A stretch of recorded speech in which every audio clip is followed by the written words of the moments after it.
PM SSV छात्रवृत्ति परीक्षा की तैयारी करने वाले समस्त विद्यार्थियों को हमारा नमस्कार। आज हमने यहाँ पर कक्षा 9 के लिए साइंस मॉडल प्रश्न पत्र है, जिसमें हम एक टॉपिक है साइंस का तारे एवं सौर मॉडल। इस पर हमने 22 प्रश्न लिए हैं। जैसा कि आपको सभी लोगों को पता है, इसमें जो भी कोर्स आएगा वो सारा कोर्स आपका NCERT बुक से होगा, और क्लास अगर 9 में आप हैं तो आपके लिए क्लास 8 का पेपर आएगा।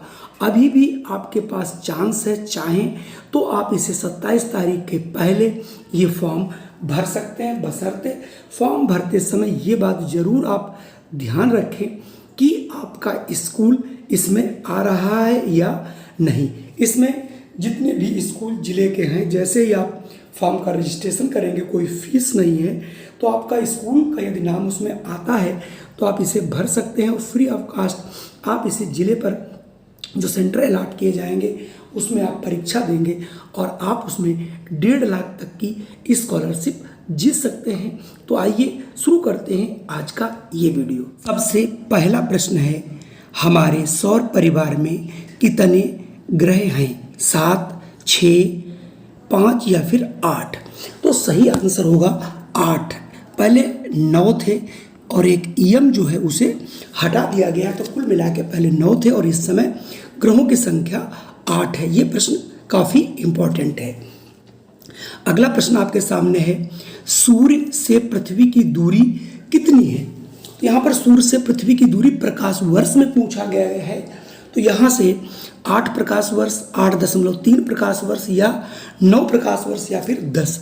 और अगर आपने सही आंसर चुना है 8.3 प्रकाश वर्ष दूरी का सबसे बड़ा मात्रक है। चलिए बढ़ते हैं अगले प्रश्न पर। अगर आप अगला प्रश्न देखें, पृथ्वी की सबसे निकट यानी पृथ्वी के सबसे निकट कौन सा ग्रह है? शुक्र, शनि, मंगल या फिर वरुण? और आपका आंसर है शुक्र। चूंकि शुक्र ये भोर का तारा, शाम का तारा, पृथ्वी की बहन, इसी को कहा जाता है और ये सबसे नज़दीक है, जो कि उत्तर की दिशा में इसे देखा जा सकता है। अगला प्रश्न है, रात्रि के समय साफ आकाश में काली रात में टूटे तारे दिखाई देते हैं, ये क्या हैं? धूमकेतु हैं, उल्काएं हैं या क्षुद्र ग्रह हैं या फिर बुध ग्रह? तो ये उल्काएं हैं, अगर आपने ऑप्शन यहाँ से बी को चुना है। चलिए बढ़ते हैं अगले प्रश्न पर। अगले प्रश्न की अगर मैं बात करूं तो अगला प्रश्न है, निम्नलिखित में से कौन प्राकृतिक ग्रह है? यानी प्राकृतिक ग्रह इसमें कौन सा है? बृहस्पति, सूर्य, चंद्रमा या इनमें से कोई नहीं? तो प्राकृतिक ग्रह की अगर बात करें, सॉरी उपग्रह है, ग्रह मैं बार बार बोल रहा हूँ, तो चंद्रमा है। ठीक है, चंद्रमा हमारा पृथ्वी का उपग्रह है। अगला है, इनमें से कौन ग्रह नहीं है? सीरियस, मंगल, बुध, शनि। तो सभी को पता होगा कि सीरियस जो है ये हमारा जो है ग्रह नहीं है। चलिए बढ़ते हैं अगले प्रश्न पर। अगले प्रश्न की अगर मैं बात करूं तो है, सबसे दूर ग्रह कौन सा है? शनि, नेपच्यून, शुक्र या फिर चांद? तो नेपच्यून जो है ये सबसे दूर का ग्रह है। अगला प्रश्न है, सूर्य का सबसे गर्म ग्रह कौन सा है? बृहस्पति है, बुध है, शुक्र है या फिर प्लूटो है? तो आपका सही आंसर है बुध। ये भी आपको मालूम होना चाहिए। चलिए बढ़ते हैं अगले प्रश्न पर। अगला प्रश्न आपके सामने है, सौर परिवार का सबसे छोटा ग्रह कौन सा है? बृहस्पति, बुध, शुक्र या प्लूटो? तो आपने भी पढ़ा होगा बुध जो है सबसे छोटा जो है ग्रह है। अगला प्रश्न है, ग्रहों की परिक्रमा करने वाले खगोलीय पिंडों को क्या कहते हैं? तो जो हमारे ग्रह हैं उन ग्रहों की जो परिक्रमा करते हैं, उनके चारों ओर घूमते हैं, जैसे पृथ्वी के चारों ओर चंद्रमा घूमता, तो ये उपग्रह कहलाते हैं। ठीक है, और बहुत से कृत्रिम उपग्रह भी बनाए गए हैं जो हमारे मौसम वगैरह की जानकारी देते हैं। किस ग्रह को प्रभात तारा कहा जाता है? अभी बताया था, सुबह का तारा, शाम का तारा, तो ये कहलाता है आपका शुक्र। बिल्कुल इसे रट के रखिए, बेहद इम्पॉर्टेंट प्रश्न है, बहुत बार ये पूछा भी जा चुका है, इसलिए देखिए कई बार उसे घुमा घुमा के पूछा जा रहा है। अगले प्रश्न की बात करते हैं, तो निम्नांकित में से कौन सौर परिवार का सदस्य नहीं है? क्षुद्र ग्रह, यानी सौर परिवार की बात हो रही है यहाँ पे। उपग्रह, तारामंडल या धूमकेतु। जो तारामंडल है ये हमारा जो है ये हमारा सौर परिवार का सदस्य नहीं है। चलिए बढ़ते हैं अगले प्रश्न पर। अगला प्रश्न है, निम्नांकित में कौन तारा है? टाइटन, फोबास, पुच्छर तारा या फिर सूर्य। सभी को मालूम है तारा जो जिसका स्वयं का अपना प्रकाश होता है और चमकता है वही हमारा तारा है। सूर्य की सबसे ऊपरी सतह का तापमान कितना है?